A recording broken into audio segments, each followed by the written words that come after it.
안녕하세요. 주식인사이드 김다영입니다. 자, 주식인사이드는 매일 오전 시장 상황 체크하면서 주목해야 할 테마와 종목, 이슈 등 시청자 여러분들께서 궁금해하실 부분들에 대해서 폭넓게 전해드리는 방송입니다. 자, 오늘 이 자리 함께해 주실 김재윤 전문가님 모셨습니다. 인사드릴게요. 안녕하세요. 안녕하세요. 네, 반갑습니다. 네, 반갑습니다. 자, 주말 동안 미중 무역 전쟁의 호재가 좀 들려왔었습니다. 양국이 예. 휴전에 합의를 했고요. 또 긴장감이 완화되었는데 네. 또 트럼프 대통령이 좀 방한을 했었죠. 그래서 네. 우리 시장에도 좀 움직임이 있겠다 싶거든요. 그래서 네. 우리 시장 이번 주 흐름 좀 전문가님께 어떻게 보시나요?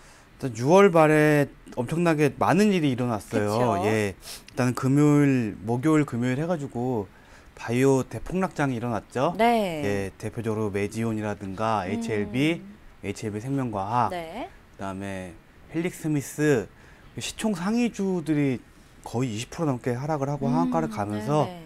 시장의 폭락을 이끌었죠.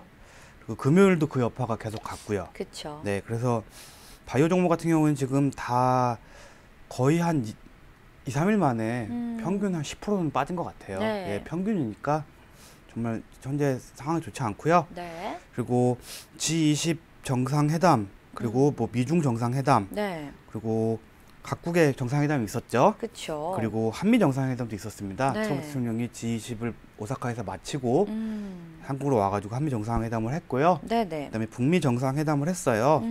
뭐 언론에서는 3차 정상회담이라고 하는데 네. 저는 3차라고까지 보고 싶지 않고 아. 돌발 정상회담입니다. 네네. 예, 정식 정상회담이 아니었기 때문에 그냥 큰 의미를 두기보다는 네. 그래도 앞으로 좋은 길을 가기 위한 그냥 시작 단계, 예, 약간 마중물 역할을 할 수 있다 네. 이렇게 보고 있고요. 그리고 바이오 제약주 같은 경우에는 오늘 메지온 같은 경우에 상한가를 나오면서 피해액을 복구하려고 하고 있는데 네네. 지금 그래도 빠진 상황에서는 너무 많이 빠져 있기 때문에 반발 매수세, 기술적 반등으로 보여지고요. 네.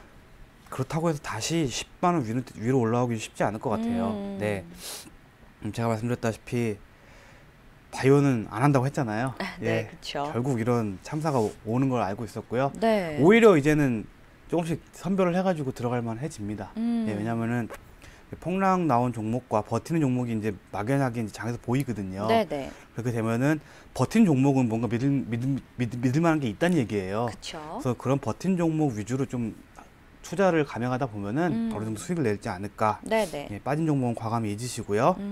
그리고 공매도가 금요일날 역시 사상 최대 잔고를 찍고요. 네네. 또 외인이 5월, 6월 사상 최대로 매도를 했어요. 네. 네, 거의 코스닥 같은 경우는 1조에 가까운 매도를 했고요. 반대로 코스피 같은 경우는 개인과 기관이 좀 매도를 했죠. 네. 예, 이런 점도 좀 특징을 가질만 하고요. 그다음에 보통 6월 말이면은 상반기의 끝이에요. 그렇죠. 1월부터 6월이 상반기라고 하잖아요. 네. 아, 벌써 올해가 반이 지났네요. 네. 아, 그렇네요. 예. 시간 빠르죠. 예, 또 갑자기 또 가끔씩 하늘도 보고 그러십시오, 여러분도. 예. 네. 벌써 반이 지났는데 보통 반기라고 하잖아요. 그쵸. 반기 마무리하기 위해서는 기관들이나 연기금 이런 그 기관 투자자들이나 외국인 같은 경우에는 윈도우 드레싱이라고 해가지고 네. 포트를 예쁘게 다시 정리를 하는 거예요. 오. 예, 마이너스 종목 쳐버리고 네. 새로운 종목을 사가지고 이렇게 좀 포트를 예쁘게 만든 걸 윈도우 드레싱이라고 하거든요. 네네. 회계 용어로도 윈도우 드레싱이라는 말이 있어요. 약간 재무제표 예쁘게 만드는 작업. 네. 그래서 이런 윈도우 드레싱이 전혀 없었어요. 아무래도 손을 놓은 것 같아요. 예, 금요일까지 너무 빠지다 보니까 네. 손을 놓은 면도 있고요. 어떻게 보면은 주식 보유보다는 공매도에 좀 더 치중을 하지 않았냐. 예, 기관과 외인의 공매도 양이 어마어마한 양이 늘어나면서 네. 차라리 공매도 쪽으로 좀 비중을 늘리지 않았나 이렇게 생각을 하고 있습니다. 네. 그리고 상반기에 모든 기관이나 외인의 일단은 그 차익 거래에 대해서는 투자 결과가 굉장히 참혹할 거예요. 네. 예, 국민연금이 4월 수익률이 한 4% 정도 나왔다고 얘기 나왔는데 아마 6월 말로 다시 계산하면 마이너스가 될 겁니다. 예, 그렇군요. 4월까지는 전체적으로 장이 좀 올라왔거든요. 네네. 5월, 6월 조정장이 나왔기 때문에 국민연금 뭐 4월 4% 나왔지만 6월 가면 다시 마이너스로 전환될 겁니다. 네. 그리고 일단은 그래도 그런 기관 투자자들이나 외인 같은 경우에는 공매도 수익이라든가 그 대차를 빌려주면서 대차 수수료를 커버할 수 있어요. 그게 한 1.5% 되거든요. 그래서 그걸로 약간은 수익을 커버할 것이다. 네.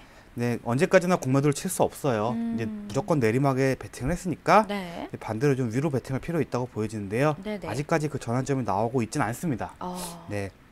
그리고 어제 뉴스에 나왔는데 G20 국가 중 네. 한국 증시 성장률이 상반기에 전 세계 주요 국가 중에서 밑에서 세 번째예요. 밑에서 세 번째. 예. 네. 그리고 우리나라 밑으로는 멕시코가 있고요. 그 또 하나 밑에는 아프리카 국가였던가 좀 비교할 대상도 안 되는 나라예요. 네. 근데 멕시코 같은 경우에는 미국과 직접적으로 무역 분쟁이 일어났고 장벽 건설이라든가 네. 그런 이슈 때문에 좀 하락한 면이 없지 않아 있는데요. 그러니까 한국 증시가 너무 저평가를 받고 있고요. 그렇네요. 너무 두드려 맞고 있습니다. 네. 이러한 좀 상황을 타개하기 위해서는 여러 가지 변수들이 굉장히 중요한데 그런 건 좀 차차 좀 살펴보기로 하고요. 네. 너무나 많은 이벤트가 많았던 6월 말이었기 때문에 그쵸. 저 주말에 놀지도 못하고 음. 뉴스 보면서 어떻게 네. 시장 흘러갈 것인가 자료 찾아보고 했습니다. 네. 자, 말씀 잘 들어봤습니다. 6월 말까지의 시장 상황에 대해서 좀 전반적으로 설명을 해주셨고요. 자, 하반기 시장 그렇다면 어떻게 대응하면 좋을지 많은 투자자분들이 고민이 많으실 것 같아요. 그러면 저희가 이제 하반기 시장이 시작되면 주목해야 할 만한 포인트가 있을 텐데 어떤 것들이 좀 있을까요? 일단 가장 중요한 게 미중 무역 협상의 추가적인 진행이에요. 네. 지금 시진핑과 트럼프가 만나가지고 무역 협상에 대해서 재개를 하자 그쵸. 이런 얘기를 했어요. 네. 그렇다고 해서 기존에 있는 관세를 없애거나 폐지하지는 않고요. 네. 유지를 하기로 했고 추가 관세만 안 하기로 했습니다. 네. 결국은 지금 현재 수준의 제재는 유지하되 이 상황에서 대화를 재개할 것으로 보여요. 네. 근데 아직까지는 추가적인 진행 사항이 뭔가 나온 게 없거든요. 예, 그 전에 실무자들 위주로 다시 진행할 거라고는 하지만 네. 아직까지 공식적인 실무 일정이라든지 새로운 의제, 뭐 갈등적인 의제에 대해서 뭔가 새로운 의견 이런 거 나온 게 전혀 없어요. 네네. 그러니까 원래 대표 정상들이 그 안에서 실무를 해결한다는 건 말이 안 되기 때문에 이건 당연한 거고요. 네. 얼마나 빨리 추가적으로 진행이 되느냐 그쵸. 이거의 문제예요. 네. 근데 시진핑이 좀 강조를 했듯이 속도보다는 질을 우선시하겠다. 예, 그러니까 한마디로 주도권을 좀 잡고 가겠다는 얘기예요. 네. 빨리빨리 진행하기보다는 자기가 급할 게 없으니까 네. 주도권을 잡은 채 이제 슬슬 밀당을 하겠다는 거죠. 네. 그렇죠. 그래서 중국 같은 경우에도 생각만큼 경제 지표가 이렇게 많이 하락을 안 했어요. 네네. 그래서 중국이 약간 자신감이 있는 상태이기 때문에 조금 더 시간을 끌면서 하는 거래는 유효할 것 같습니다. 네. 그렇기 때문에 추가적인 좀 좋은 상황이 나올 가능성도 있겠지만 아직까지는 조금 좀 민기적거릴 가능성이 크다는 겁니다. 그렇죠. 네. 그리고 일단 금리 인하. 네. 7월 금리 인하설이 유력하죠. 네. 근데 뭐 점도표상 뭐 5포인트보다는 한 2.5포인트 정도 그쵸. 일단 선제적으로 금리 인하를 할 것 같고요. 네. 지금 뭐 EU도 그렇고 일본도 그렇고 점점 글로벌적으로 금리 인하를 단행하고 있어요. 네네. 그래서 우리나라도 한국은행에서 지금 금리 인하를 할 예정이고요. 예. 그래서 이런 금리 인하가 일어나게 되면은 아무래도 시장에 돈이 좀 생겨나죠. 네. 예. 그렇죠. 그러면서 유동성이 좀 공급되면서 증시로 좀 자금이 몰려드는 그런 효과가 있을 수 있어요. 네네. 근데 아직까지는 조금 금리 인하가 본격적으로 시행이 안 됐기 때문에 아직까지 오늘부터 바로 유동성을 기대하기 힘들어요. 그렇죠. 예. 좀 지켜봐야겠죠. 저도 지인들 분 중에 야 오늘 전화 와가지고 야 너 전문가인데 야 미중 무역 협상 잘 됐고 어떻게 되는 거야? 트럼프 김정은 만났는데 야 네. 증시가 왜 안 올라? 전화가 왔어요. 네네. 그래서 얘기했죠. 이렇게 바로 오르는 거 아니라고. 네, 기다리라고. 네. 네. 왜냐면은 많은 이해관계가 얽혔기 때문에 바로 올라가기 힘들어요. 그만큼 힘들게 내려왔기 때문에 네. 올라가는 것도 그만큼 힘들 거라는 거. 하지만 분명히 회복은 나올 겁니다. 그쵸. 7월 달에는. 네. 때문에 이런 금리 인하가 일단 돼야 돼요. 네, 일단은 미중 무역 협상은 일단은 리스크가 해소된 거고 네. 금리 인하는 시장의 호재가 될 수가 있어요. 그렇죠. 때문에 호재를 기다리기 때문에 금리 인하 지금 기다리겠습니다. 네. 예, 그리고 금리 인하가 되면은 달러가 약세가 되잖아요. 그렇죠. 그리고 원화가 강세가 될 조건은 아니에요. 근데 달러가 약세가 되면 상대적으로 원화가 강세가 되긴 하죠. 네네. 근데 이런 달러에 관한 원화 약세가 아닌 그 국내 경기 전환에 의한 원화 강세가 필요해요. 네네. 예를 들어 가장 중요한 게 삼성전자 2분기 실적이 좀 호황으로 나왔든가 네. 아니면 디램 반도체의 가격 상승이라든가 아니면은 뭐 기타 우리나라를 주도하는 산업들의 좀 신뢰성을 회복하겠다 보면은 네. 원화 강세가 일어나게 되죠. 그럼 달러가 약세되고 원화가 강세되면은 그만큼 환율이 차이가 커지잖아요. 그렇죠. 그렇게 되면 또 증시에 긍정적인 영향을 미쳐서 외국인 자금들이 상당히 유입될 수 있습니다. 이런 거를 이제 7월 한 말쯤부터 기대하고 있어요, 저는. 네네. 네. 그리고 한 9월쯤 절정을 찍을 것 같고요. 음. 유가 같은 경우에 지금 이란이랑 미국이랑 계속 싸우고 있잖아요. 네, 그렇죠. 안정적인 유가가 좀 유지될 필요가 있어요. 그래서 네. 제가 적정하게 보는 유가는 음. 한 55불에서 58불 사이예요. 아, 네. 60불 이상으로 넘어가면 조금 그것도 악재가 될 수 있기 때문에 음. 이거는 어떻게 보면 트럼프가 좀 조절하는 것 같아요. 예, 그래요. 유가가 좀 떨어진다 싶으면 이란 툭툭 치고 그죠. 유가가 좀 오른다 싶으면 대화할까 이러고. 네네. 그러니까 지금 세계의 키맨이 트럼프입니다. 네. 예. 트럼프의 입에 모두들 주목을 하고 있는 상황이죠. 그래서 유가 같은 그렇죠. 경우도 김정은도 트럼프, 봐요. 어제 네. 트럼프가 잠깐 보자 나오잖아요. 그렇죠. 둘이 정말 제가 봤을 때는 어느 정도 개인적인 우정이나 신뢰는 좀 있는 것 같아요. 네, 예, 네. 표정을 보면 알 수 있는데 우호적이었죠, 예. 상당히. 네. 약간 트럼프는 김정은을 굉장히 예뻐하는 동생 쳐다보고 김정은도 트럼프 대통령을 존경까지는 아니더라도 좀 편하게 생각하는 눈빛이 있더라고요. 네네. 1차만 해도 약간 근엄한 자세를 유지했는데 한 3차쯤 보니까 되게 편안하게 쳐다보더라고요, 서로. 네. 그래서 개인적인 우정, 약간 스트롱맨들이라고 하죠. 네네. 그래서 약간 상남자들끼리 통하는 게 있는 것 같습니다. 그런가요? 예, 일단은 그건 개인적인 서로의 관계고 네네. 어떻게 될지는 좀 지켜봐야 되고요. 네. 그리고 공매도가 사상 최고의 장고를 기록하면서 이제 상한 여부에 대해서 굉장히 고민을 할 거예요. 그렇죠. 왜냐하면은 공매도 세력들도 더 이상 시장을 더 밑으로 끌고 내려가기에는 어느 정도 힘에 부치는 상황이 오기 마련이거든요. 네네. 그러니까 얘네들도 좀 욕심을 좀 덜 부려야 돼요. 예, 근데 더 욕심 부리고 있어요, 아직까지는. 그쵸. 왜냐면은 바이오 같은 경우에는 투심 회복이 아직까지 나오지 않고 있기 때문에 더 뺄 수 있다고 생각을 하고 있는 것 같은데 네. 이제 공매도들도 조금씩 상환을 할 생각을 하겠죠. 근데 이러한 상환을 조금씩 늦출 거예요. 네. 한 번에 하지 않고. 왜냐하면 급격한 상승이 나오게 되면 자신들의 수익폭이 확 줄어들기 때문에 그렇죠. 아마 조금씩 대차장고가 줄어나가는 상황이 나오게 되면은 그때부터는 좀 매수 시점이 되는 겁니다. 네. 그래서 항상 대차장고 상황과 그 상환 여부를 좀 봐야 돼요. 네. 그런 것 같은 경우는 공매도 거래소닷컴 공매도 관련해가지고 그 국가 사이트가 있거든요. 네네. 거기서도 보는 게 가능하고요. 각종 그 HTS에서도 다 보는 게 가능하니까요. 네. 공매도가 조금씩 줄어들고 있다. 그러면 매수 음. 포인트로 보는 하나의 방법도 가능하다는 겁니다. 네. 예. 그리고 얘네들이 이제 갚아나기 시작하게 하면은 갚아야 할 공매도가 어마어마하게 많거든요. 근데 그쵸. 뭐 다 갚지는 않을 거고 조금씩 갚아 나가면서 현물과 선물 공매도를 왔다 갔다 하면서 포지션을 유지할 것으로 보여집니다. 네네. 그리고 코스닥을 떠나간 투자자들의 복귀 여부. 예. 그렇죠. 돌아온 탕자라고 하죠. 네. 탕자가 돌아와야 합니다. 네. 예. 거의 6월에만 1조가 나갔어요. 코스닥에서. 많이 나갔죠. 어마어마하게 나갔거든요. 네. 딱 단 하루 빼고 매일 나갔어요. 음. 돌아올 필요가 있어요. 네. 근데 이들도 돌아올 거예요. 근데 지금 안 돌아온 이유가 지금 그 미중 무역 협상 리스크 때문에 약간 한 발 뺐었고 그리고 환율이 급격하게 상승했다가 최근 약간 빠졌잖아요. 그렇죠. 근데 더 빠질 수 있기 때문에 좀 기다리는 것 같아요. 예. 아무래도 1차 금리 인행한 다음에 네. 그때 다시 들어올 것 같습니다. 아. 예. 그래서 환율이 한 1130원? 이때 되면 본격적으로 더 들어올 것 같거든요. 네네네. 때문에 환율이 좀 더 떨어질 필요가 있고요. 네. 그리고 일단은 외국인 같은 경우는 2분기 실적에 대해서 약간 못 믿는 것 같아요. 예. 일단 실적 나온 다음에 네. 바닥을 찍었으면 들어올 거고 반등이 나와도 들어올 겁니다. 근데 네네. 뭔가 시그널이 애매하게 나오는 경우가 있어요. 그쵸. 3분기에도 하락이 나오겠다? 이런 시그널이 나오게 되면은 네네. 아무래도 들어오는 건 좀 늦어지겠죠.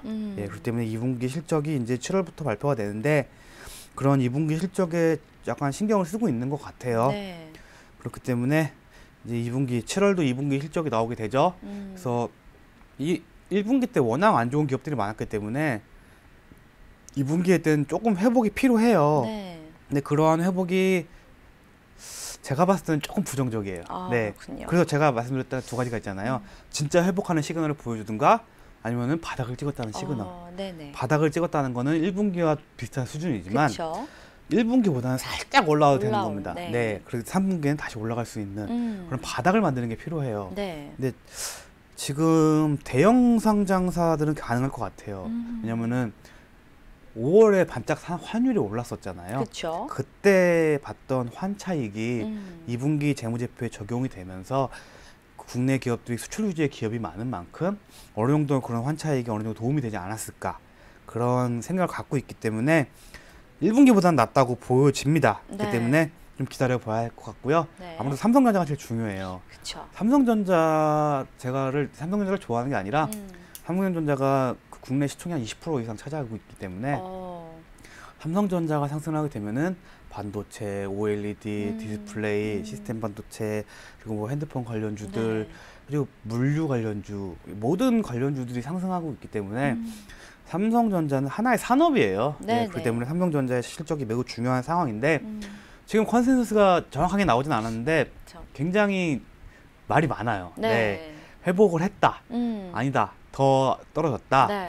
아니면 이제 뭐 바닥을 찍고 올라온 구간이다. 음. 근데 저는 오히려 약간 어닝 서프라이즈까지는 아니더라도 좋을 것 같습니다. 예. 조금은 좀 긍정적으로 예, 보시는군요. 왜냐하면은 네. 5G 통신 칩이라든가 그런 그런 것들이 조금 화웨이 반사 이익 때문에 어느 정도 이익을 봤다고 생각을 하거든요. 네네. 그래서 저는 일단 삼성전자 약간 긍정적으로 보고 있습니다. 네. 그렇기 때문에 지금 오르고 있는 거겠죠. 음. 네. 외인들이 절대 그냥 삼성전자 사지 않습니다. 네. 삼성전자 지금 디램 가격 계속 하락하는데 삼성전자를 계속 사고 있는 거 보면은 아무래도 뭔가 쟤네들이 먼저 계산을 해보거든요. 네. 때문에 삼성전자 같은 경우는 지수 하락장에서도 저점에서 거의 15% 정도 상승을 했어요. 보이시죠? 네. 예.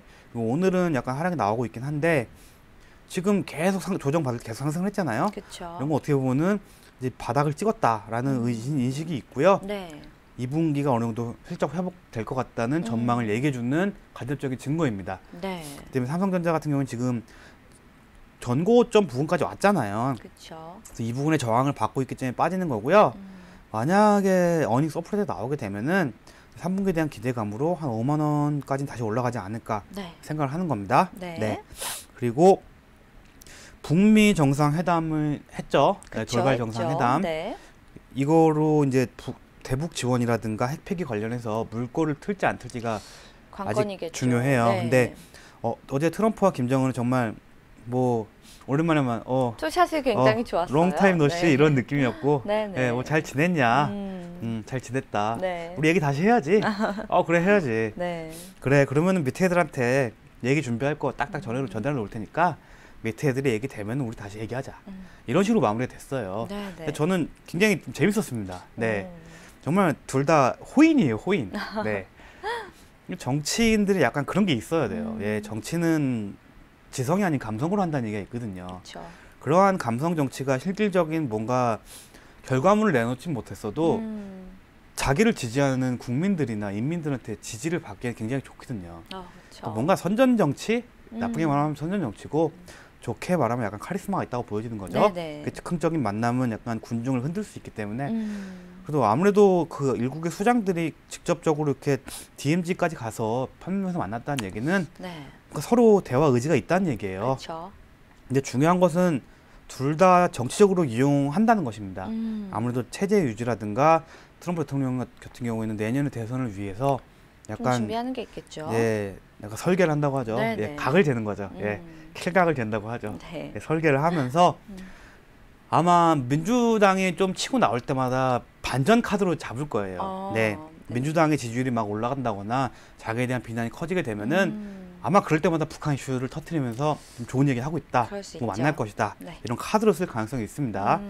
결국 그런 카드를 써도 미국이 그렇다고 해서 북한 문제에 대해서 해결할 의지가 없는 건 아닙니다. 네네. 그렇기 때문에 내년 하반기에 미국 대선이 있는 만큼 미중 무역 협상 같은 경우에는 올해 말이나 내년 한 초까지는 다 해결을 할 것 같고요. 네. 왜냐면은 협상을 해결하고 되면은 보통 그 시행령이 네. 한 달, 두 달 정도 있다가 개시가 되거든요. 무역 관련해가지고 네. 관세 폐지라든가 다시 때문에 그런 효과가 거시경제에 나타나기 위해서는 적어도 한두 분기 전에 시행을 해야 돼요. 근데 하반기에 있기 때문에 아마 상반기에 어느 정도 마무리할 것 같고요.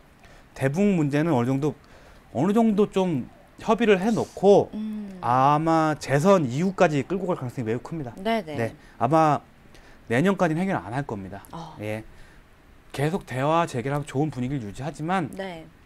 아마 트럼프 2기까지는 끌고 갈 예정으로 보여집니다. 네. 예, 그리고 아마 2기에는 어느 정도 해결을 하려고 하지 않을까. 예, 그런 라고 면을 볼 수 추측을 좀 할 있습니다. 수 있겠죠. 그래서 7월에는 워낙 저점을 찍었기 때문에 6월까지는 네, 6월에 7월에는 그나마 좋은 흐름이 나올 수밖에 없어요. 왜냐면은 바닥을 보였어요, 6월에. 네네. 예, 일단은 해수면이 쫙 빠지고 일단은 댐이 말라가지고 바닥을 보였기 때문에 물이 좀 차길 기다려야 돼요. 네. 비가 좀 오겠죠. 그쵸. 그 비는 외국인들의 재투자가 될 것 같고 비가 오기 위해서는 뭐 구름은 환율이 될 것 같고 네. 예, 그다음에 뭐 여러 가지 조건이 맞으면은 외국인도 좀 들어올 것 같고요.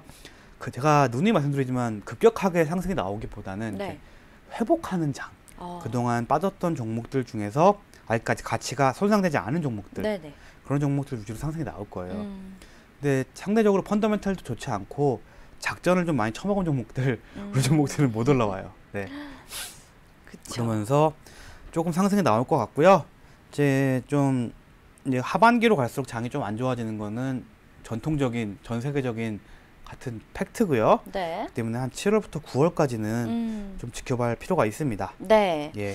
자, 저희 주목해야 할 포인트들에 대해서 조금 짚어주셨습니다. 말씀 잘 들어봤고요. 자, 하반기는 또 일시적으로 앞서 좀 언급을 해주셨듯이 시장의 변동성이 좀 나오는 시기이기도 합니다. 네. 작년에도 좀 대표적으로 10월장 저희가 굉장히 힘들었던 것으로 좀 기억을 하고 있는데 아우, 작년. 네, 너무 힘들었죠. 어우, 예. 그래서 다들 절레절레 하시는 그 10월장이 좀 어떻게 보면 하반기 계절적 포인트라고 특징이라고 할 수 있겠는데 하반기 전반적인 좀 시장의 특징이 있다면 어떤 것들이 있는지 설명 좀 부탁드릴게요. 일단 하반기에 굉장히 사이시클한 흐름이 있어요. 예, 매년 거의 비슷한 흐름으로 나오는 경우가 많거든요. 네네. 그래서 보통 7월에서 8월 한 말까지는 느긋한 회복장이 나와요. 원래 평달이거든요. 7월에서 8월 말이. 네. 원래 역사적으로 한국 증시나 해외 증시를 보면은 7월 달에서 8월 말은 크게 상승도 안 하지만 하락도 거의 안 나와요. 그냥 무난한 달로. 완연한 흐름이 네. 보입니다. 근데 국내 같은 경우에는 5월, 6월에 원래 5월, 6월이 조금 장이 좋거든요. 원래는. 원래는. 예, 그렇죠. 근데 아마 빠졌기 때문에 네네. 7월, 8월에 좀 회복이 나올 거로 보여져요. 왜냐하면 웬만한 리스크들이 해소가 됐고 네네. 만약 2분기 실적만 어느 정도 좀 받쳐준다면은 7월에서 8월 말까지 느긋한 회복이 예상되고요. 네네. 그리고 금리 하락이라든가 뭐 글로벌 경기 안정화, 약간 유동성 공급, 그리고 환율 하락이 좀 나오게 되면은 네. 느긋하기보다는 조금 느긋보다 조금 급한, 예, 조금 더 빠른, 예, 네네. 그런 회복장이 나올 수 있고, 약간 그동안 빠졌던 걸 만회할 수 있는 흐름이 나올 수 있어요. 네. 근데 전통적으로 또 8월 초는 대한민국 직장인들 70%가 다 휴가를 가요. 그렇죠. 여름 휴가 기간이죠. 7월 말, 네. 8월 초. 네. 그래서 보통 7월 마지막 주에서 8월 한 둘째 주까지 전 국민의 한 70%가 다 휴가를 가요. 그렇죠. 아무래도 제조업이나 그런 공장을 하는 회사들은 다 일정 기간에 공장을 셧다운하고 가기 때문에 그 기간에 몰릴 수밖에 없어요. 네네. 뭐 서비스업이라든가 다른 업종 같은 경우에는 뭐 9월에 가신 분도 있고 10월에 가신 분도 있는데 보통 그렇다 몰리기 때문에 그때는 시장 투자자들의 하나의 축인 개인 투자자들이 빠지는 거죠. 그렇죠. 그리고 기관 투자 같은 경우에도 뭐 휴가 가는 인력들이 많다 보면은 네. 어느 정도 업무가 조금 정지가 될 것이고 때문에 8월 초에는 어느 정도 좀 조용한 흐름이 나옵니다.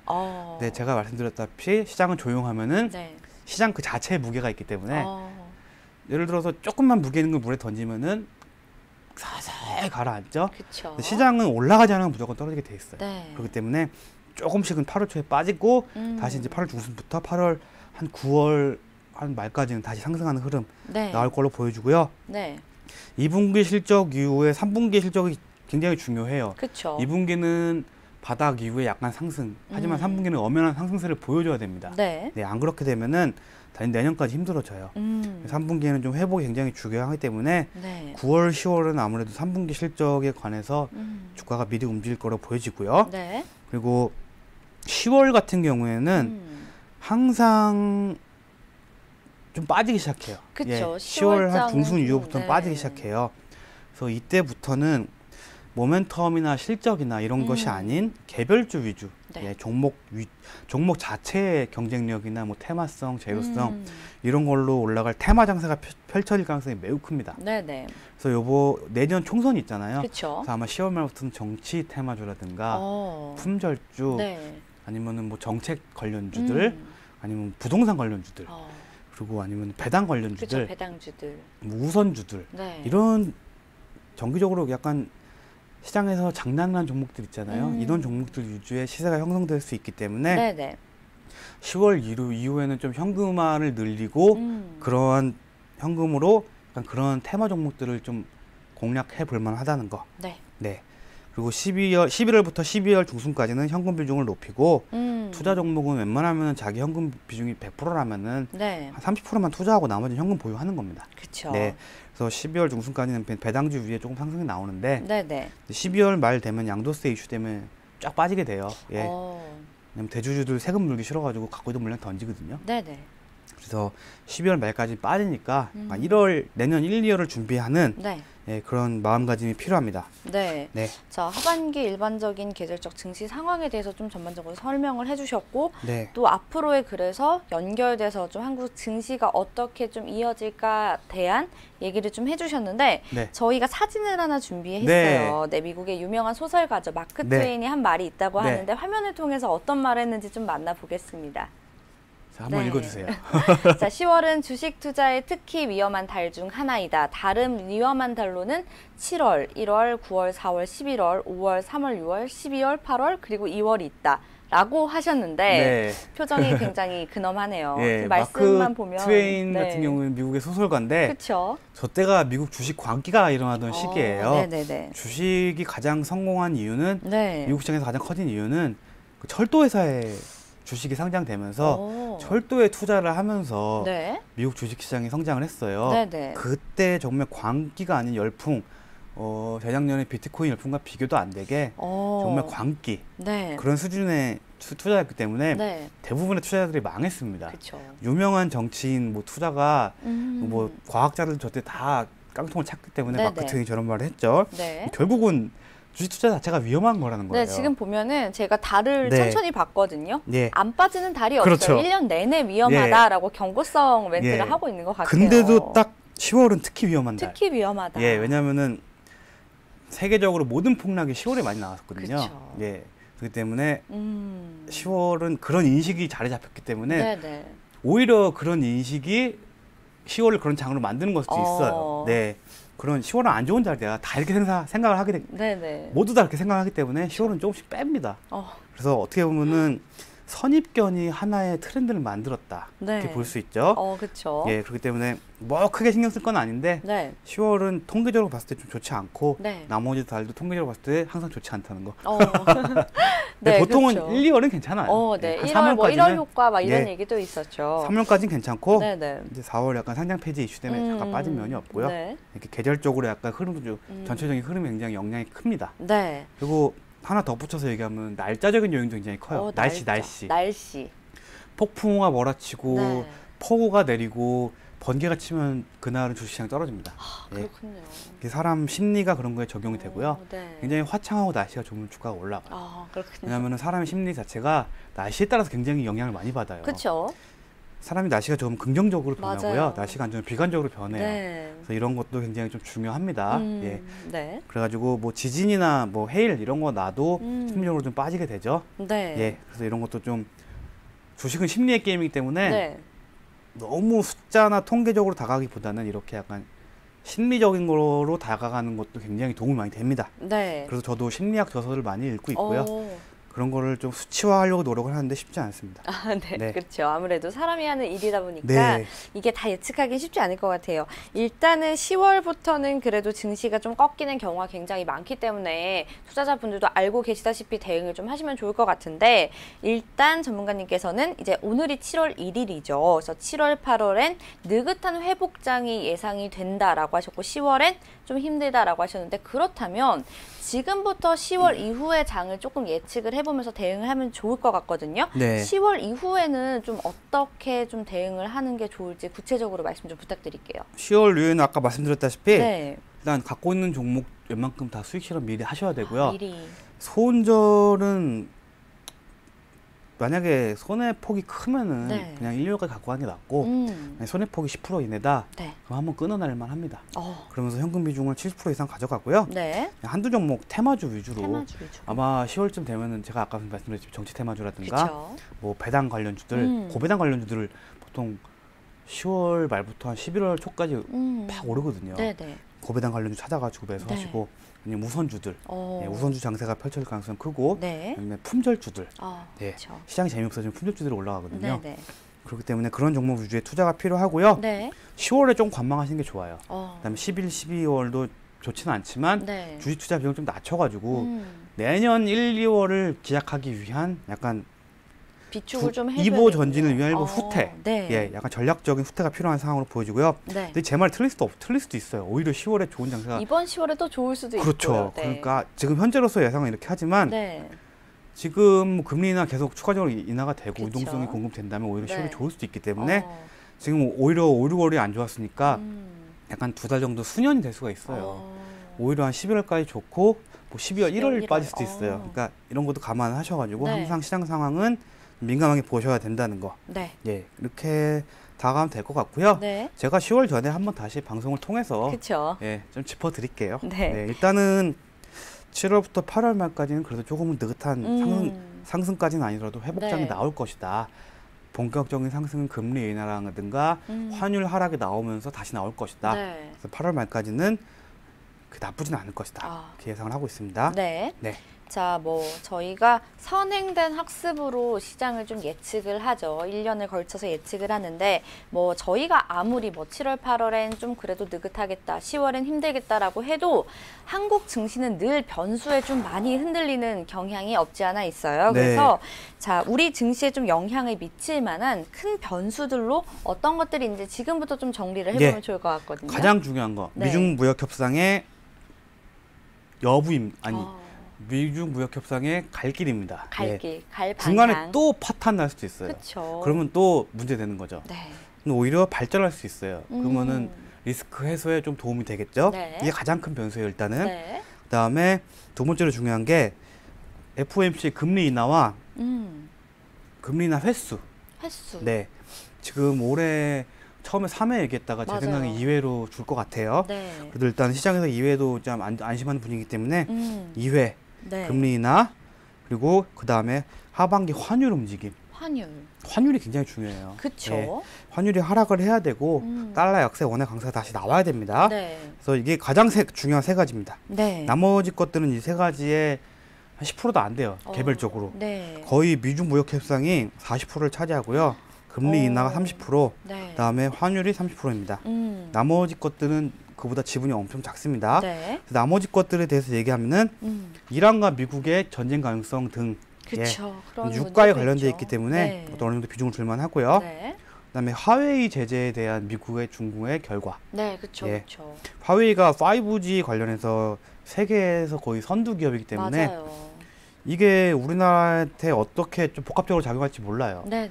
화웨이가 제재되면 좋은 점도 있지만 나쁜 점도 있어요. 네. 때문에 이거에 대한 결과가 매우 중요하고요. 음. 그다음에 트럼프 재선에 관한 이벤트들. 네. 이건 아까 말씀드린 거랑 다 연관이 되겠죠. 그쵸. 그리고 북한의 핵 포기 여부와 음. 3차 북미 정상회담 가능성. 네. 이거는 증시에 직접적으로 영향을 미치지는 않겠지만 정말 좋은 분위기로 흘러가게 되면은 네. 증시 전체에 약간 활력을 불어넣을 수 있죠. 그쵸. 크게 기대는 안 하지만 그것도 중요합니다. 네. 그다음에 글로벌 메인 국가들의 금리 인하. 음. 예, 아까 말씀드린 대로 뭐 BOJ, 뭐 일본 은행이라든가 뭐 EU, EUC 유럽뱅크들 뭐라든가 아니면 네. 주요 국가들의 금리 인하 지금 다 하고 있어요, 미리. 그쵸. 예. 그다음에 우리나라의 금리 인하. 음. 그다음에 삼성의 실적 회복. 네. 그다음에 신제품들의 성적. 성적. 예. 네. 이제 8월에 이제 갤럭시 노트 10이 나오죠. 네. 거기다가 이제 폴더블 폰도 곧 나올 거예요. 맞아요. 폴더블 폰이 아마 오늘 이번 달은 다음 달에 나오고요. 내년 1, 2월에도 두 모델 새로 나온다고 합니다. 네. 그래서 아마 이거에 대한 성공이 얼마나 될 거가 중요합니다. 맞아요. 예. 그리고 가장 중요한데 이거는 알 수가 없으니까 대한민국 거시 경제 지표들의 회복. 얼만큼 회복을 할 것인가. 네. 2분기에 바닥을 찍었나. 3분기에 턴어라운드 되는가. 이것도 매우 중요하게 바라볼 건데 이거는 일단 기다려야 되고요. 네. 아직까지는 좀 예상하기 쉽지 않습니다. 네. 그다음에 최저임금 그쵸. 책정 그 및 이슈도 뭐 있죠. 기업들 규제 완화들.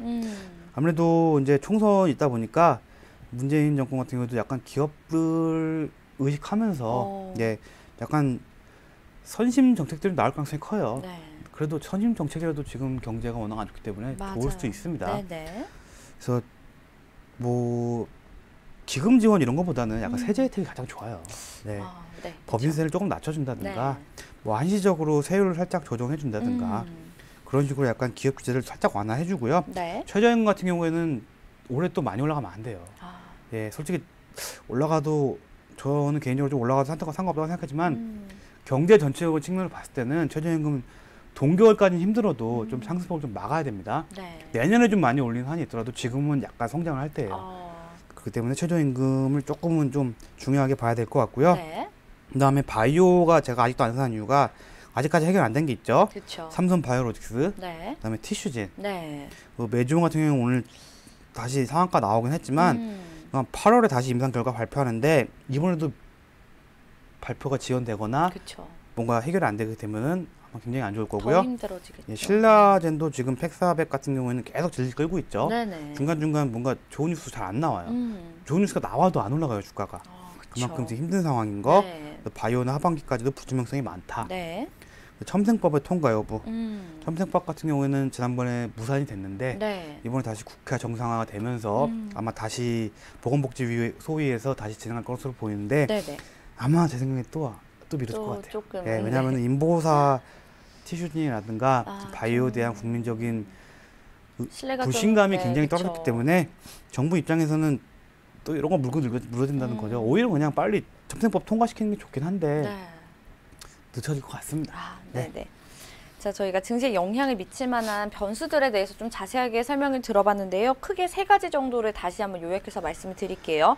자, 미중 무역 협상의 파탄 아니면 진보 방향성에 대해서 좀 변수가 있고, 그 다음에 금리 인하 횟수, 네, 그리고 좀 환율에 대한 움직임까지 이렇게 크게 좀 살펴보시고 그 외에 자잘한 작은 변수들도 살펴보셔서 시장 대응을 좀 하셔야겠습니다. 생각보다 변수들이 좀 상당한데 예상보다 시장이 뭐 그렇다고 무난하게 흘러갈 것 같진 않거든요. 하반기가. 그래서 하반기 시장에 대한 전반적인 결론은 좀 네. 어떻게 내시는 편이신가요?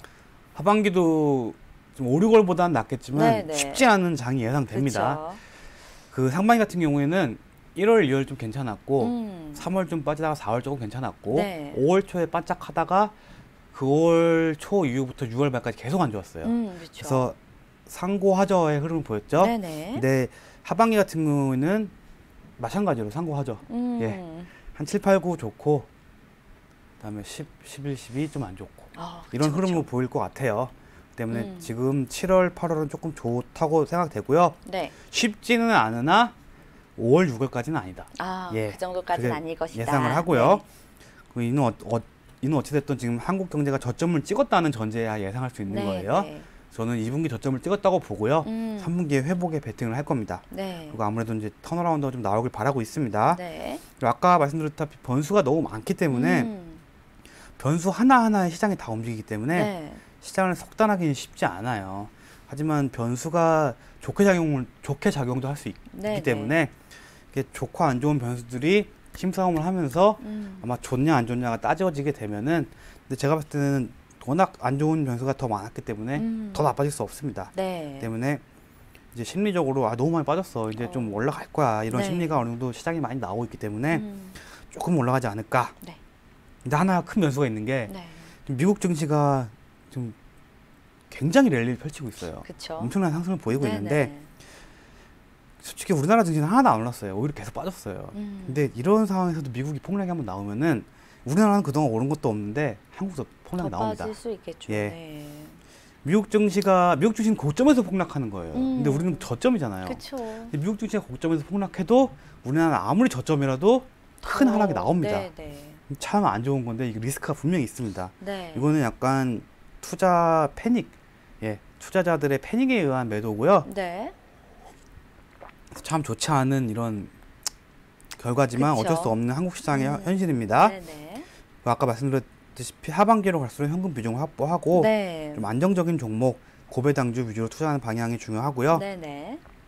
한국 증시 하락이 거의 1년간 진행되고 그쵸. 있어요. 네네. 8월부터 지금 올해 6월까지 계속 하락만 했는데 아직 터닝 포인트를 못 잡은 것 같아요. 아, 보통 증시라는 게 보통 사이클이 한 1년 하락하면은 한 6개월 상승하고 네. 1년 하락하면 6개월 상승하고 이런 식으로 상승을 하거든요. 그래서 큰 상승은 안 나오지만 회복이 나오는데 네. 아직까지 턴어라운드를 못 잡고 있어요. 어, 그래서 터닝 포인트를 잡게 되는 시점이 오게 되면은 네. 그때가 좀 투자 적기가 되지 않을까. 근데 아직은 좀 잡기가 힘들어요. 네. 그래서 아마 3분기까지 좀 봐야 될 것 같습니다. 네. 하반기도 마음 편한 투자는 힘듭니다. 그쵸. 예, 그냥 주식에 딱 돈 박아놓고 딴짓할 수 있는 투자는 힘들고요. 네. 항상 빠르게 움직여야 돼요. 예, 항상 눈과 귀를 열고 뉴스와 모든 이벤트나 뭐 이슈들을 직접 체크하면서 네네. 빠르게 대응을 해야 됩니다. 그쵸. 예, 그만큼 변수들이 워낙 많기 때문에 네네. 자기가 보유한 종목과 변수들의 상관관계를 항상 주시하면서 정말 좋은 뉴스다. 네. 그렇다 싶으면 좀 홀딩을 하면서 수익 극대화하고 네. 안 좋은 뉴스예요. 음. 그런데 내 종목이 안 빠져. 그런다고 안 팔면 안 돼요.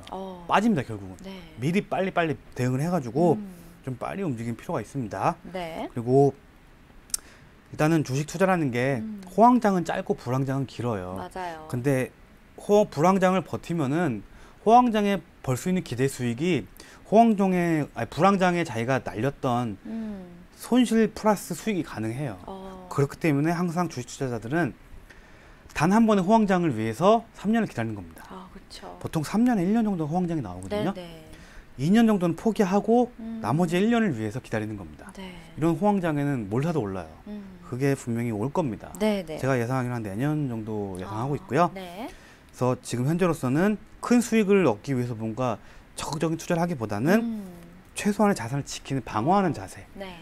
호황장을 대비하면서 약간 갈무리하는 자세, 그런 자세가 필요하다고 보여집니다. 네. 그래서 아마 자산을 손실을 최소화하고 버티다 보면은 호황장이 오게 되면은 네. 그때 적극적으로 버는 거고요. 근데 만약에 또 호황장 끝나고 이제 다시 이제 불황장 오게 되면은 다시 현금 비중을 축소하고 네. 수익은 챙겨야 됩니다. 예, 그렇게 돈을 벌어야지 주식시장에서 계속 돈 넣고 있으면 돈 못 벌어요. 그렇죠. 명언이네요. 네. 그렇죠. 제가 오늘 말씀 잘 들어봤습니다. 오늘은 김재훈 전문가와 함께 하반기 시장 대응에 대한 전반적인 자세한 이야기 나눠봤고요. 오늘 알차고 도움 말씀 주신 김재훈 전문가 여기서 아쉽지만 보내드리겠습니다. 인사 나눌게요. 감사합니다. 맞습니다. 네, 생방송으로 진행된 주식인사이드 저희가 준비한 순서는 여기까지입니다. 자, 7월의 첫 시장입니다. 본격적인 하반기 시장이 시작되었는데요. 이 하반기가 시작된 만큼 본인만의 포트폴리오 재정비하시는 시간 가져보시면서 힘차게 하반기 시장을 준비하는 시간 보내셨으면 좋겠습니다. 슬기로운 투자 생활은 ITBC와 함께 ITBC 채널 좋아요와 구독 꼭 눌러주세요. 시청해주신 여러분 고맙습니다.